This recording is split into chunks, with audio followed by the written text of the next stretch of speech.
22 साल के बच्चे हैं। कोई भी बच्चा इस एकेडमी के अंदर 23 साल से बड़ा नहीं, कोई भी जो इस पहलवानी को कर रहा है हमारी एकेडमी में, एक भी बच्चा 23 साल से एक दिन भी कोई बड़ा बच्चा नहीं है। मेडल आते ही इसका भीम अवार्ड और अर्जुन अवार्ड कन्फर्म हो जाएगा, क्योंकि इसके पीछे ऐसा कोई टूर्नामेंट नहीं इस देश का जिसमें गोल्ड मेडल नहीं हो। खेलो इंडिया के अंदर इसका गोल्ड मेडल, स्कूल नेशनल के अंदर गोल्ड मेडल, जूनियर सब जूनियर के अंदर गोल्ड मेडल, अंडर 23 के अंदर अब बाहर वर्ल्ड का गोल्ड मेडल, इसका एशिया का गोल्ड मेडल और वर्ल्ड जूनियर का ब्राउंज मेडल। तो क्योंकि बचपन से लेकर के मैंने भी इस एकेडमी के लिए कम से कम जो है ना 1 करोड़ रुपए का कर्ज उठा के इस पर काम किया था। 1 करोड़ रुपए बहुत ज़्यादा होते हैं, मतलब ब्याज देना है, आज इसका दे दिया भाई का, इसका अगले महीने का टाइम होया उसका दूसरे का दे दिया। फिर मेरे पीछे देख सकते हैं ये जो पहलवानों की जो कतार है, ये कोई मामूली पहलवान नहीं है। इन्होंने हरियाणा में नहीं, हिंदुस्तान में नहीं, हिंदुस्तान से बाहर विश्व में अपना नाम कमाया है। इसी श्रृंखला में हम बात कराएंगे आपकी दीपक से और जानेंगे कि दीपक की क्या उपलब्धि है। राम राम दीपक। राम। क्या नाम, कहाँ से हो? मेरा नाम दीपक है, मैं निनाड़ा गांव से। जी, यहाँ जो एकेडमी है, इस एकेडमी में कैसे आप आए? ये शुरू से ही यहीं प्रैक्टिस करता हूँ मैं। जी, 10-11 साल मुझे यहीं हो गए प्रैक्टिस करते, और यहीं छोटा सा यहीं आ गया था। कि आपको इस एकेडमी में किसने पहुँचाया? यही एकेडमी क्यों? आपकी क्या क्वालिटी इस एकेडमी की? ये देखिए अच्छी एकेडमी थी, शुरू में घर वालों ने यहीं छोड़ा था मैं। जी, तो शुरू से फिर यहीं पहलवानी में लगा रहा यहीं। आपके जो कोच साहब हैं उनसे किस तरीके का प्रशिक्षण आपको मिलता है? क्या रूटीन है, क्या दिनचर्या रहती है आपकी? दिनचर्या तो यही है, सवेरे शाम 2.5-3 घंटे दोनों टीम प्रैक्टिस होती है, और कोच साहब अच्छी प्रैक्टिस करवाते हैं, और अच्छा रेस्ट, अच्छा खाना पीना, सब कुछ अच्छा ही है। अगर बात की जाए आपकी उपलब्धियों की, क्या क्या उपलब्धियाँ हैं आपकी?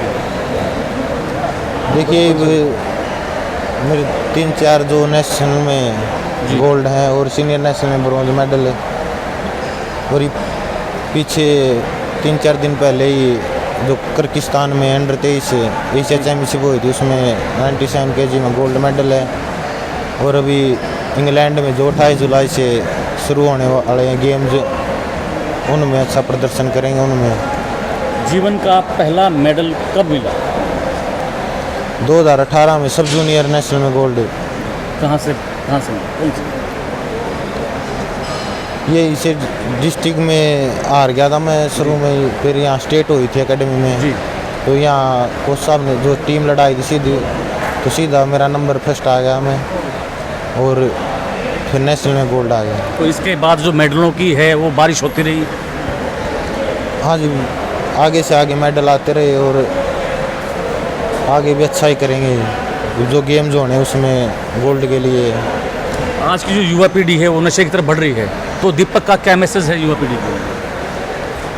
यही है जी, बस हमने खेल पे ध्यान दो, और हमने स्वास्थ्य पे ध्यान रखना चाहिए, गलत चीज़ों से दूर रहना चाहिए, अपना डिसिप्लिन और अपना करियर पे ध्यान रखना चाहिए।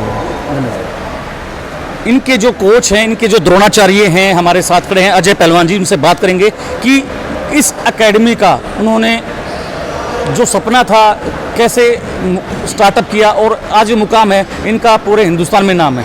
नमस्कार। नमस्कार जी, सबसे पहले तो आपके चैनल को हमारे शहीद भगत सिंह एकेडमी की तरफ से और पूरे परिवार की तरफ से आपको बहुत बहुत बधाई, जो आपने अपना कीमती समय निकाला। और आगे जो आपका क्वेश्चन है, हमने एक सपना देखा था जी कि खुद हम एक अच्छे खिलाड़ी बने, किसी कारणवश उसमें खुद की ज़िंदगी में लापरवाहियाँ रही या खुद की चोट फिट लगी रही उसमें, जो हम उस लेवल पर अच्छा प्रदर्शन नहीं कर सके।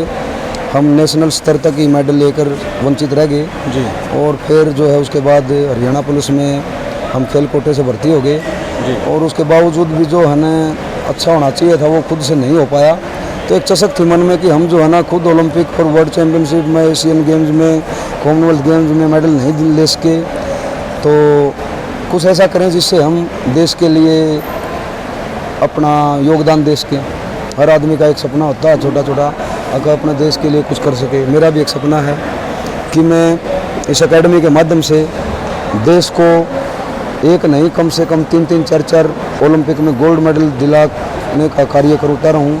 और जो अब तक गोल्ड मेडल नहीं आया है, ब्राउन्ज और सिल्वर मेडल से ही देश को संतुष्टि करनी पड़ी है कुश्ती के अंदर। जो 1952 में केडी जाधव का ही 52 केजी के अंदर मेडल आया था जो महाराष्ट्र से थे जी। उसके बाद सुशील कुमार का बहुत अंतराल के बाद में ब्राउन्ज मेडल आया, योगेश्वर दत्त का ब्राउन्ज मेडल आया और उसके बाद फिर सुशील कुमार का सिल्वर मेडल आया, जिन्होंने एक देश को कुश्ती के लिए गति दी, जिससे एक युवा पीढ़ी प्रेरित हुई भाई देश में मेडल भी आ सकते हैं। और हमारी भी सोच बदली, क्योंकि अगर ब्राउन्ज और सिल्वर मेडल आ सकते हैं तो गोल्ड भी आ सकता है जी। उसके लिए अगर हम सब तन मन धन से इसके ऊपर काम करें, बच्चे के माता पिता और हम कोचेज सब मिलके अगर इस पे काम करें तो वो दिन दूर नहीं जब देश को हम ओलंपिक में गोल्ड मेडल दिलाने के लिए काम करेंगे। बस हमारी तो थोड़ी सी रिक्वेस्ट ये है कि कोई भी बच्चे 10-12 साल किसी कोच के पास रह करके अभ्यास करते हैं तो उस कोच को उनका गहराई और बारीकी से पता होता है। और जो 10-10 दिन 15-15 दिन बीच बीच में कहीं जो है ना कैंपों में या इंडिया कैंप लगते हैं उसमें जाते हैं तो उसमें भी हमारा योगदान उसमें होना चाहिए। क्योंकि कोई चीज़ एक 10 साल 12 साल और कोई एक चीज़ मान लिया 20 दिन 15 दिन उसको बराबरी पर आप रखना चाहोगे और उस जगह ऊंचे मेडलों के लिए आप सोच रहे हो तो उसमें थोड़ा सा मैं समझता हूँ वो बाधाएं रहेंगी जी। क्योंकि जितना बच्चा लॉन्ग टाइम से बचपन से आकर के अब ये दीपक पहलवान है, बचपन से मेरे पास पहलवानी कर रहा है जी। अब एक दीपक नहीं, यहाँ पर इस एकेडमी से कॉमनवेल्थ गेम्स की ट्रायल देने वाले 7 बच्चे थे जी फ्री स्टाइल के, और 7 के 7 बच्चे ये लगातार मेरे पास बचपन से करते आ रहे हैं जी।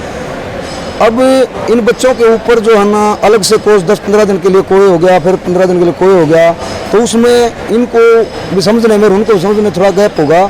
जो प्रेशर मेरा इनके ऊपर होगा मैं इनको पिटाई भी कर सकता हूँ जी।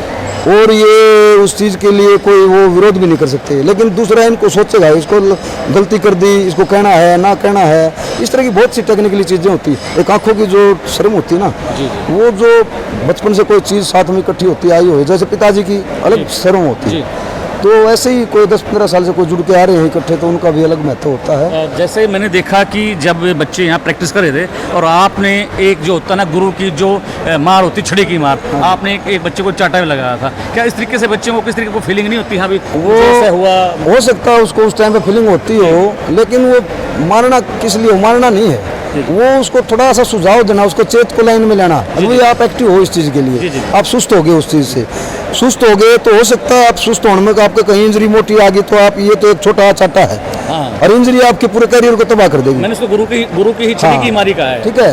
तो उस चीज़ के लिए थोड़ा उनको मोटिवेट करने के लिए लगा लो, क्योंकि अकेली बात भी जब जोर लगता है ना बच्चों का तो उसमें वो बात भी इतना काम नहीं करती। थोड़ा बहुत जो है ना उसको हल्का फुल्का वो हाथ लगाना चाटा लगाना वो चलता है। कितने कोच हैं एकेडमी के अंदर? एकेडमी के अंदर 7-8 कोच हैं जी, जो इंटरनेशनल स्तर के पहलवान जी हैं। जय भगवान लाठर जी मेरे साथ हैं, जो हमने इकट्ठे इस एकेडमी की शुरुआत की थी 2012 के अंदर, और वो भी समय समय पर अपना टाइम निकालते रहते हैं। और भी कई हैं जो बचपन से साथ में लग के आ रहे हैं, तो उनका भी अब काफ़ी लंबा चौड़ा अनुभव साथ में हो गया, तो सब मिलजुल के अच्छा टीम वर्क में काम कर रहे हैं। और आने वाले टाइम में देश को बहुत हम खुशी के मौके देने के लिए कार्य करेंगे, ताकि देश को ज़्यादा से ज़्यादा मेडल आएँ और देश को खुश होने का एक मौका मिले और तिरंगे का मान सम्मान पूरी दुनिया में फहरे। एकेडमी में अब तक शुरू से लेके आज तक कितने मेडल? एकेडमी में जब से शुरुआत की है हमने, पहली बात तो इस देश के अंदर पहली एकेडमी ऐसी खोली है जिसमें हमने शुरुआत में किसी के दूसरे अखाड़ों के बच्चे नहीं लिए जी। और हमारे पास बच्चे आने के लिए तैयार भी थे, लेकिन हमने उनको इग्नोर किया। अगर नहीं, कोई भी कोच जब अपने बच्चों को करवाता है और दूसरों को बच्चों को लेने में उस कोच को बहुत बड़ा दर्द होता है, तो हमने कोशिश करी कि साफ तरीके से उसका काम को किया जाए और छोटे बच्चों से ही हम लेकर चलेंगे तो आगे जा कर के भी वो बच्चा जो है लास्ट तक हमारी मानता रहेगा। अगर वो मानता रहेगा तो वो दिन दूर नहीं, वो ओलंपिक में मेडल लेके जाएगा। उसकी है ना अकेले नहीं, उसकी 7 पीढ़ियों तक की एक लाइन का काम ऊंचा होता है, उसके गांव का काम ऊंचा होता है, प्रदेश का काम ऊंचा होता है। बहुत सी चीज़ें डेवलप होती हैं। जिस क्षेत्र में पूरे देश से ओलंपिक में मेडल आता है तो एक बच्चा नहीं, उसके साथ परिवार, गांव और जिला, हर चीज़ें एक डेवलप होते हैं। हर कोई खुशी का माहौल में अपने आप को गौरवान्वित समझता है कि ये मेरा ही है। उसको फिर जो ना सेलिब्रिटी हो जाता है, उसको दूसरे नहीं समझते, सब अपना समझते, उसको दुश्मन भी अपना समझता है, बिल्कुल। उसको प्यारा आदमी भी अपना समझता है, हर कोई अपना अधिकार उसके ऊपर जमाना शुरू कर देता है। क्या कोई महिला प्रशिक्षक भी है बेटियों के लिए? हाँ, महिला प्रशिक्षक भी हैं, जो हैं बच्चों की माताएं हैं, वो भी दोनों टाइम यहाँ पर आके उनको देख रेख करती हैं। अकेला प्रशिक्षण में कोचिंग नहीं होती, उनकी देखभाल है, उनकी रख रखाव, उनका खिलाना पिलाना है, वो हर चीज़ें उसकी होती हैं। और यहाँ पर पूरे देश से खेलो इंडिया और टॉप्स की स्कीम है, जो पूरे देश में 12 अकेडमियाँ ही उसमें सम्मिलित है, जिसमें से ग्रामीण क्षेत्र की पहली अकेडमी है, जिसमें 23 बच्चे जो है ना खेलो इंडिया के डायरेक्ट वो हैं, जिस पर 5 लाख रुपए की सरकार खर्च करती है हर साल के, जिसमें उनका पढ़ाई लिखाई खाना बाहर का जाने का। और जैसे ये दीपक पहलवान है, ये टॉप्स में इसको लिया गया है, जो टॉप्स भी 2 प्रकार के टॉप्स में, सेकंड वाली टॉप्स में जिसको 25,000 रुपये सालाना, ये क्या ना मंथली इसको सरकार देती है। और अब इसके प्रशिक्षण के लिए इसको बाहर विदेश में जाएगा या जो भी खाए पिएगा उसका सब खर्च जो सरकार वहन करेगी। और अभी फिलहाल ही एक कंपनी है जिसने 35,000 रुपये में इसको एडॉप्ट भी किया है कि भाई आपका सप्लीमेंट का जो भी हम जो है कॉमनवेल्थ के लिए, ओलंपिक के लिए, ओलंपिक तक के उसमें हम जो है हर महीने आपको 25-30 हज़ार रुपये का सामान भी हम देंगे, जो इसको इस तरह की चीज़ें जो है ना इसकी पहलवानी में अप होंगी। और मैं चाहता हूँ ये तो बाहरी चीज़ें होंगी जी, अगर हरियाणा सरकार भी इस तरह का इन खेलों के ऊपर और ध्यान दे। बाकी अभी कॉमनवेल्थ गेम्स से पहले पंकज नैन जी जो हमारे खेल डायरेक्टर उन्होंने बोला है अब 5 लाख रुपए हम हर खिलाड़ी को देंगे, लेकिन मैं कहता हूँ 5-5 लाख रुपये नहीं, वो जो आप ओलंपिक मेडल आने के बाद में देते हो उसका है ना 10वां हिस्सा इन बच्चों को दे दीजिए। 10वां हिस्सा देने से क्या है कि जो पहले उसने लगाना होता है वो बाद में फिर वो तो इतना पैसे कि उसको कोई वो नहीं है कि वो उसका ज़्यादा पैसे से भी उसकी कोई चीज़ ज़रा बदलेगी। अगर उसको ऊपर पहले ही उस चीज़ को पैसा लग जाए तो वो और डेवलप करेगा और उसके सिस्टमों पर डेवलप होगा। और मैं एक बात को और समझता हूँ, इस देश के अंदर जितने भी कोचेज हैं जो बच्चों के लिए काम कर रहे हैं उनको भी बहुत ज़्यादा एक मान सम्मान में भी और वैसे भी प्रैक्टिकल चीज़ों में इग्नोर किया जाता है, क्योंकि पहलवान है के साथ कोच है, कोच है तो पहलवान है, कोच नहीं है तो पहलवान भी नहीं है। और पूरे देश की एक मनसा ही है कि पहलवान नहीं है सब कुछ जो है और अगली चीज़ कुछ भी नहीं है। ये अकेला है कि मैं मेरे लिए नहीं कर रहा, मेरे को कुछ ना दो, उसकी कोई खासी ज़रूरत नहीं है, मेरा काम परमात्मा दया से ठीक चल रहा है। लेकिन ऐसे ऐसे कोच बहुत ज़्यादा हैं जो बेचारे किसी उस पर कोई वो नहीं लेने लग रहे और घर से भी तंग हालत में हैं, उनका कोई जुगाड़ नहीं, सिस्टम नहीं। अब वो उनकी भी फैमिलियाँ हैं, उनने भी अपनी फैमिली के ऊपर काम करना हो, कम से कम ऐसा तो हो कि उनको भी बच्चों की उसमें साथ में जोड़ के थोड़ा बहुत हेल्प का काम किया जाए ताकि वो भी तन मन धन से बच्चों को काम कर सरकार की बात। हाँ जी। क्या अजय पहलवान और भगत सिंह एकेडमी और आपकी टीम क्या ऐसा कोई बच्चा जो आर्थिक रूप से मजबूत ना हो उसके लिए किस तरीके की सुविधाएं देती है? उसके लिए देखो ऐसा है, अब ये बच्चे हैं जी, ये इस लेवल पर आ गए। अब कोई बच्चा ये बोले कि मैं तो अनार्थिक सिचुएशन के हिसाब से मैं गेम को छोड़ दूंगा, मेरे से गेम नहीं बनेगा, तो ये एक बच्चा नहीं, मैं 10 बच्चों के लिए बोलता हूँ, मैं 10 बच्चों के लिए अगले 10 साल में चला दूंगा। और 1-2 बच्चे ऐसे हैं, नाम तो नहीं लेना चाहिए क्योंकि बच्चों का काम है, वो अच्छा नहीं लगता। स्टार्टिंग से आज तक 12 साल हो गए, 1 भी रुपया उनसे नहीं लिया है, चाहे उनका खाने का हो, दूध का हो, किसी भी चीज़ का हो। जो यहाँ पर एक बच्चा कम से कम 14-15 हज़ार रुपये खर्च आ जाता है महीने का, और हमने अब तक कोई भी 1 रुपये का इस तरह की चीज़ उनसे नहीं ली है। खुद एक हमारी भी एक सामर्थ्य है, क्योंकि बचपन से लेकर के मैंने भी इस अकेडमी के लिए कम से कम जो है ना 1 करोड़ रुपये का कर्ज उठा के इस पर काम किया था। 1 करोड़ रुपये बहुत ज़्यादा होते हैं। मान लिया ब्याज देना है, आज इसका दे दिया भाई का, इसका अगले महीने का टाइम होया उसका दूसरे का दे दिया, फिर ब्याज का भी ब्याज उठा के दे दिया। तो इस तरह की चीज़ें हैं, वही देख रहे हैं कि भाई हम जो है लॉन्ग टर्म में देखते हैं क्या होता है, देखते हैं क्या होता है। एकेडमी में खाने की क्या व्यवस्था है, किस तरीके का भोजन दिया जाता है? खाने का जो है एक संतुलित भोजन दिया जाता है। हमारी तरफ से कोशिश रहती है कि बच्चों को प्रोटीन और विटामिन मिनरल हर चीज़ का समावेश हो उसके अंदर, अनाज का और कार्बो का, सब चीज़ें उसको बच्चे को है ना मिक्स होकर मिलती रहें, ताकि उस बच्चे का यहाँ से इतनी डाइट में भी काम चल जाए। और उसके साथ में अगर कोई जिस तरह सप्लीमेंट की चीज़ें अगर उसका हिसाब किताब नहीं बनता तो इन चीज़ों से भी बच्चा एक ऊपर जा सकता हो। मेरा मानना सबसे ज़्यादा है कि कुश्ती मैट पर होती है, और मैट पर अगर बच्चे का ज़्यादा वर्क होगा, उसको सिखलाई ज़्यादा मिलेगी, तो लॉन्ग टाइम में जा कर के वो चीज़ कवर कर सकता है। क्योंकि मैट की चीज़ों पर अगर कम बच्चा करता है और चीज़ें भारी ज़्यादा करता है तो उसको मैं समझता हूँ अब नुकसान होगा। मैट वाली चीज़ें उसको ज़्यादा डेवलप करेंगे, क्योंकि हर गेम वाला अपने गेम की ज़्यादा प्रैक्टिस करता है। इस बात में कितनी सच्चाई है कि भी यहाँ एकेडमी में रहने वाले बच्चों को मोबाइल से दूर रखा जाता है? यहाँ ये पूरी सच्चाई है हमने 12 साल हो गए कोशिश करी कि भी हर बच्चे का मोबाइल यहाँ ना अलाउड किया जाए। जी बस अभी थोड़ा सा 1-2 कंपटीशन हुए हैं, इस भाई को हमने दीपक पहलवान को अलाउड करवाया है जी क्योंकि अब ये नौकरी भी लग गया, ये नायक सूबेदार की पोस्ट पर भर्ती हो गया है जी और इसको डिपार्टमेंट की तरफ से ही फ़ोन वगैरह आते हैं, खेलो इंडिया की तरफ से ही फ़ोन आने शुरू हो गए हैं क्योंकि उनकी भी कोई चीज़ इमरजेंसी वो हो जाती है, भाभी इस टाइम आपका ये है।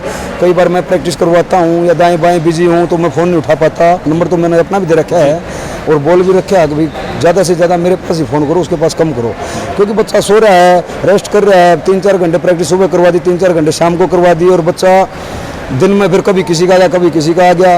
अब बच्चा अकेला नहीं रहता, उसके रूम में 5-7 बच्चे और भी हैं तो वो सब बच्चे डिस्टर्ब होते हैं। अब वो उनका सोने का टाइम है, फ़ोन की घंटी बजती है।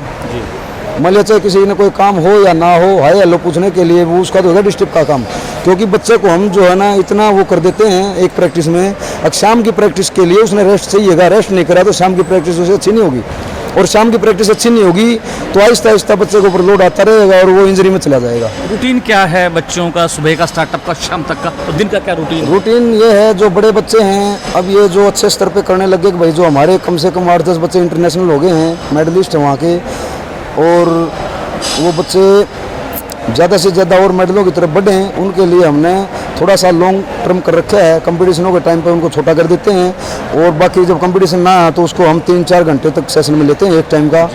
सुबह 5 बजे क्लास लगती है तो 9 बजे लगिन की चलती है और शाम को फिर 5-5:30 बजे बड़े बच्चों की चलती है, फिर 9 बजे तक चलती है। ऐसे ये लगातार होता है। मंगलवार का हम रेस्ट करते हैं क्योंकि मंगलवार को कोई भी सरकारी काम होते हैं तो उसमें हमने ऑफिशियल में कहीं जाना हो तो उस टाइम पर हम अपना कीमती टाइम निकाल लेते हैं। कितनी उम्र के बच्चों से लेकर कितनी उम्र तक के बच्चे आपके करने? हम जो है 8 साल से बच्चों को लेना शुरू करते हैं। 8 साल से बच्चे यहाँ पर आना शुरू हो जाते हैं। हम नीचे प्योद से ही काम करते हैं, ऐसा नहीं कि भी कोई सिखा सका बच्चा किसी कहीं से आए, हमारा उसमें कोई इंटरेस्ट नहीं है ज़्यादा। हम तो चाहते हैं वे लंगोटी भी यहीं पर आके बांधे, उसके बाद हम उस बच्चे के ऊपर काम करना चाहें और उसी बच्चे पर हमारा इंटरेस्ट है सबसे ज़्यादा काम करना।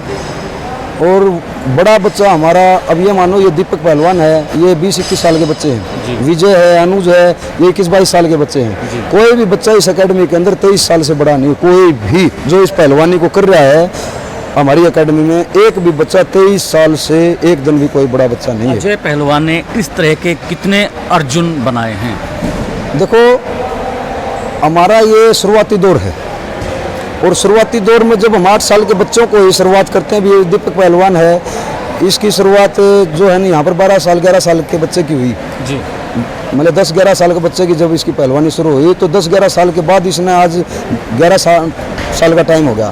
तो 11 साल के टाइम में अब इसकी उपलब्धियाँ होनी शुरू हुई। अब ये कॉमनवेल्थ गेम्स में मेडल आते हैं, इसका भीम अवार्ड और अर्जुन अवार्ड कन्फर्म हो जाएगा क्योंकि इसके पीछे ऐसा कोई टूर्नामेंट नहीं इस देश का जिसमें गोल्ड मेडल नहीं हो। खेलो इंडिया के अंदर इसका गोल्ड मेडल, स्कूल नेशनल के अंदर गोल्ड मेडल, जूनियर सब जूनियर के अंदर गोल्ड मेडल, अंडर 23 के अंदर अब बाहर वर्ल्ड का गोल्ड मेडल, इसका एशिया का गोल्ड मेडल और वर्ल्ड जूनियर का ब्राउन्ज मेडल। तो अभी रैंकिंग सीरीज में भी एक दुर्भाग्य से कुश्ती हार गया लेकिन उसमें भी इसका मेडल आ सकता था। तो लगातार जो है ये दिन प्रतिदिन प्रदर्शन इसका अच्छा है। और अर्जुना अवार्डी जो प्लेयर थे जिसको ट्रायल में इसने कॉमनवेल्थ गेम की ट्रायल में हराया है, सत्यव्रत काद्यान जो पिछले कॉमनवेल्थ का मेडलिस्ट है और वर्ल्ड का और ओलंपियन सब चीज़ें, उसका पिताजी भी ओलंपियन हैं, साक्षी मलिक उसकी धर्मपत्नी वो भी ओलंपिक है, ओलंपिक मेडलिस्ट हैं, अच्छे प्लेयर, अच्छा परिवार है सारा, हम इज्जत करते हैं उनकी सबकी। तो ऐसे घरानों के बच्चों को भी जिसका कुश्ती जगत में पूरा अच्छा खासा नाम है और पिताजी उनके स्पेशल उन बच्चों की पहलवानी के ऊपर जोर लगा रहे हैं और एक इस दीपक के पिताजी को इतना कोई नहीं हुआ उसको मेरे बच्चे की पहलवानी का भी उस स्तर पर लेकर जाना है। तो इस तरह के बच्चे भी इस एकेडमी में निकल के आगे, तो ये मैं समझता हूँ एक बड़ी बात है, छोटी बात नहीं है। अजय जी, शारीरिक शिक्षा के साथ साथ किताबी शिक्षा कैसे होती है एकेडमी के बच्चों की? ये है ना, पहली क्लास से लेकर के +2 तक के बच्चों को प्रशिक्षण दिया जाता है, पढ़ाई का भी साथ में। अब हर जगह स्कूलों के साथ गेम है लेकिन यहाँ पर गेम के साथ स्कूल है क्योंकि 10 बजे से 1 बजे तक यहाँ स्कूल लगता है और उसमें 2-3 सब्जेक्ट जो मैं समझता हूँ कोई हमारे काम के नहीं है, जैसे ड्राइंग है। किसी बच्चे को ड्राइंग अगर ज़िंदगी में नहीं बनानी तो उसको ड्राइंग का क्या मतलब है जी। अब उसको जो लैंग्वेज है पूरी दुनिया में काम आती हैं, हिंदी है, इंग्लिश है, अपना मैथ है क्योंकि जोड़ तोड़ उसने करना है, साइंस है, साइंस में डेवलप होता है दुनिया। उस पर सामाजिक है, अगर पूरी दुनिया के पूरे इतिहास हैं और अगली चीज़ों से जुड़ी हुई हैं। मान लो को बच्चा ड्राइंग सीखना चाहता है, उसके माइंड को कैसे कन्वर्ट करते अगर ड्राइंग कोई बच्चा सीखना चाहता है तो उसके लिए हमने ड्राइंग के लिए उपलब्ध करवा देते हैं, लेकिन कोई बच्चा ड्राइंग नहीं करना सीखना चाहता, वो फिजिकली का गेम लेता है और फिजिकल शारीरिक शिक्षा उसमें जो है ना उस बच्चे के ऊपर काम लगातार चल ही रहा है। जो प्रैक्टिकल काम चल रहा है उससे ऊपर तो उसका फिजिकली क्या होगा। शिक्षा के अलग से कोच हैं आपके पास? शिक्षा के भी अलग से कोच, हाँ, 7 टीचर हैं जो बच्चों को लगातार प्रशिक्षण देते हैं। और सर्दी के टाइम पे 3-4 महीने, जैसे अक्टूबर में सर्दी शुरुआत हो जाती है, उसमें बच्चों को 1 घंटे के लिए इंग्लिश का और मैथ का और साइंस का उनको ट्यूशन वगैरह रात को दिया जाता है। आपकी एकेडमी का राष्ट्रीय स्तर पर नाम है, इसको आगे तक कहाँ तक ले जाने का आपका सपना है? मैं तो अभी ये सोच रहा हूँ, राष्ट्रीय स्तर पर तो आप बता रहे हैं, लेकिन मैं सोच रहा हूँ कि अभी प्रदेश में भी हमने थोड़ा सा और वर्क करना पड़ेगा, जो प्रदेश में ऊपर आने के लिए 1-2 उसमें। लेकिन आप पता नहीं मेरे को कहाँ से बात सुन के बोल रहे हैं, तो हमारी कोशिश है जो आप बोल रहे हैं तो हम उस पर खड़े उतरें और लगातार हम प्रयास करते रहें कि भी इस अकेडमी को हम प्रदेश, देश ही नहीं पूरी दुनिया के नक्शे के ऊपर लेके जाएं और दुनिया में ये बेहतरीन पहली दूसरी अकेडमियों में आए, यानी कि अंतर्राष्ट्रीय स्तर पर जाने का। अंतर्राष्ट्रीय स्तर पर भी पहली दूसरी तीसरी अकेडमियों में ये आए, क्योंकि पूरी दुनिया के अंदर कुछ रसिया के पार्ट हैं जिसमें ये अकेडमियाँ ज़्यादा अच्छी हैं, जिसके ओलंपिक में ज़्यादा टीम में आते हैं मेडल, अमेरिका के मेडल ज़्यादा आते हैं, ईरान के मेडल ज़्यादा आते हैं, जापान के मेडल ज़्यादा आते हैं। तो हम कोशिश कर रहे हैं, उनकी चीज़ों को देखते हैं कि भाई वो कैसे ऐसा क्या कर रहे हैं जिसमें उनके गोल्ड मेडल ज़्यादा से ज़्यादा आते हैं और हमारा कोई गोल्ड मेडल नहीं आया अब तक, उसका कारण क्या है उसके पीछे। तो हम उनकी चीज़ों के ऊपर भी फोकस करते हैं। मैं इस चीज़ के ऊपर कोई वो नहीं करता कि भाई मुझे आता है, मेरा ये सबसे बड़ा काम ना। अगर कोई बच्चा भी यहाँ आ जाए और मेरे को लगा कि ये अच्छा कर रहा है तो मैं उसकी चीज़ को सीखूंगा। मैं किसी कंपटीशन में गया और किसी भी अखाड़े का कोई बच्चा अच्छा कर रहा है तो मैं उससे सीखूंगा। अब ये दीपक है, ये मेरा बेटा कहीं बाहर अच्छा करके आता है और ये कोई चीज़ अच्छी यहाँ कर रहा है तो मैं उसको कैच कर लेता हूँ, हाँ ये अच्छी कर रहा है तो मैं इसको सीखूंगा, क्योंकि मैं खुद सीखने लग रहा हूँ और सीख करके उस चीज़ को डेवलप करके इन बच्चों के ऊपर अप्लाई कर रहा हूँ। अब बड़े बच्चे नहीं तो छोटे बच्चों को वो चीज़ें काम आएंगी। क्योंकि अजय पहलवान जो हैं प्रशिक्षक हैं, आज वो सीख रहे हैं और सिखा रहे हैं। एक प्रशिक्षक नहीं, मैं प्रशिक्षक के साथ साथ मैं एक सीखने वाला भी हूँ। वही मैं कह रहा हूँ। मैं कोई ये नहीं कि मैं सीख गया कि मैं वो तो सीख हुए नहीं गा। मैं जब तक इस पहलवानी लाइन में हूँ, ये मेरा जुनून है, मेरा इश्क है, मुझे सबसे ज़्यादा मज़ा आता है इसमें। और इसके सिवाय मैं कोई काम नहीं करता, किसी भी प्रकार का मेरा कोई प्रॉपर्टी का, मेरा कोई ज़मीन का, मेरा कोई कुछ भी कोई कार्य ऐसा नहीं है जिसमें इस चीज़ से फोकस हटा के मैं दूसरी चीज़ पे काम करता हूँ। अजय पहलवान परिवार को कितना समय दे पाते हैं? मेरा जो है परिवार को पहले जो 10 साल थे उसमें काफ़ी कहा सुनी घर में रहती थी। घर वाले ही बोलते थे आपको तो एकेडमी वाले बच्चे दिखाई देते हैं, आपको अपने बच्चे दिखाई ही नहीं देते। ये सच्चाई है कि मुझे मेरे बच्चों का ये नहीं पता था कि कौन सी क्लास में पढ़ते हैं।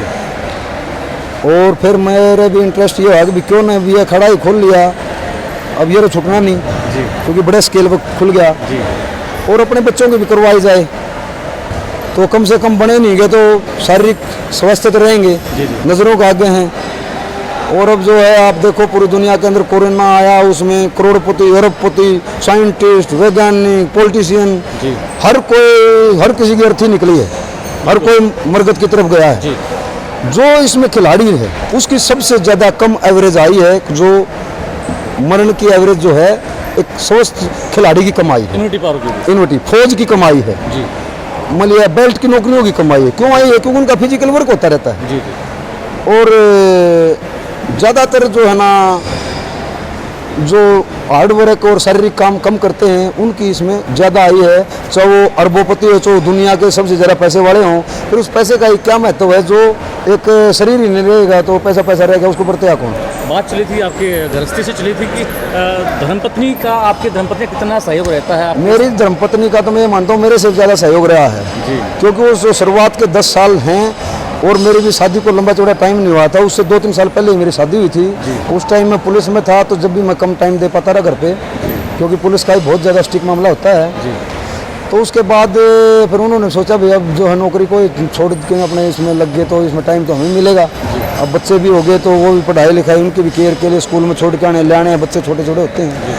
तो उन्होंने, तो मैं मानता हूँ कि मेरे से ज़्यादा उनका संघर्ष इसके पीछे है। बच्चों को कितना समय दे पाते हैं? बच्चों को तो मैं अब भी कम समय दे पाता हूँ, क्योंकि मेरे 5 घंटे सुबह, 5 घंटे शाम को तो यहीं लग जाते हैं, क्योंकि बड़े बच्चों को जब 4 घंटे देते हैं तो उससे पहले 1-1.5 घंटा 2 घंटे छोटे बच्चों की भी क्लास लेते हैं। तो 5 घंटे लगभग सुबह, 5 शाम को 10 घंटे। 10 घंटों से अलग फिर बच्चों के यहाँ फ़ोन अलाउड नहीं है, तो उनके घर वालों के फ़ोन बजते रहते पूरे दिन। मुश्किल से कभी आधा घंटा 1 घंटा सो गए नहीं तो नींद भी गायब। और रात को डेली का जो है ना 11 बजे सोना और सुबह 4 बजे 4:30 बजे फिर उठ जाना, ये डेली की दिनचर्या है। अजय पहलवान का क्या संदेश है आज की युवा पीढ़ी को? मेरा तो यही संदेश है कि पहलवानी को थोड़ा सा विदेशों की तरह पर टेक्निकली चीज़ों की तरफ बढ़िए। कोई बड़ी बात नहीं है। हो सकता है मेरे पास टैलेंट कम हो और अखाड़े हैं जिनके पास टैलेंट भरपूर मात्रा में हो, और जो टैलेंटेड बच्चा, कम से कम जो टैलेंटेड बच्चा है देश का, वो किसी भी सूरत में रुकना नहीं चाहिए। वो बच्चा एक प्रशिक्षण के बगैर और एक आर्थिक सिचुएशन के कारण, इन चीज़ों के कारण जो है कोई भी बच्चा रुकना नहीं चाहिए। अगर पूरे देश में कोई बच्चा ये कहता हो कि मैं आर्थिक तौर पर बहुत कमज़ोर हूँ और किसी सतह पर वो खेलता हो, तो एक नहीं मैं 5 बच्चों को 5 साल के लिए गोद ले सकता हूँ, जो फिर ये चाहता हूँ कि मैं ओलंपिक में मेडल के लिए काम करूँगा, और जो कहे कि मैं 8-10 साल आपके साथ में जुड़ के काम करूँगा। क्या अजय पहलवान के बच्चे भी पहलवानी में हैं? हाँ, मेरे बच्चे जो है ना, एक लड़का जो 9-10 साल का है और लड़की है 13 साल की है, और भाई के हैं 2 लड़के, वो भी इसी एज के हैं। तीसरा भाई है मेरा, उसके भी 2 लड़के हैं। हमने 3 भाई हैं हम सगे, और तीनों भाइयों के 3 लड़कियां और 3 लड़के हैं। वो 6 के 6 बच्चे हमने पहलवानी में लगा लिया। अब ऐसा करें कि दूसरे बच्चों को हम पहलवानी करें, खुद पहलवानी करें और अपने बच्चों को अब दूसरी लाइन में डालें, तो वहाँ पर एक अच्छा नहीं रहता, क्योंकि ये कोई ज़्यादा समझकार उसका काम नहीं है कि भाई अपने बच्चों को तो डॉक्टर बनाएं, इंजीनियर बनाएं, और दूसरों को बच्चों को हम पहलवानी तक सीमित रखें। तो हम अपने बच्चों को जब इस चीज़ की लाइन में लेके आएंगे तभी दूसरों का विश्वास होगा, दूसरी अलग अलग बिजनेसमैनों का विश्वास होगा, डॉक्टरों का होगा। क्योंकि इसमें अब तक देख रहे हैं, इसमें गरीब तबके के रिक्शा चलाने वाले का, खेतीबाड़ी वाले का, मजदूर का, किसान का और छोटे जमींदार का, उनके बच्चे इसमें ज़्यादा हैं जो संघर्ष करके बीच में टूट जाते हैं। जो इसका मोटा कारण ये भी है, टैलेंट मनमान झोपड़ी में हो और महलों वाला उस चीज़ को कर रहा हो।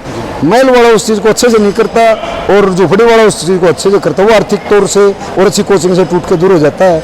और महल वाला जाके आगे अपनी हवाबाजी में और या वाहियातपने में उसमें टूट के दूर हो जाता है। अजय पहलवान का, उसके एकेडमी के पहलवानों का ओलंपिक के लिए क्या लक्ष्य है?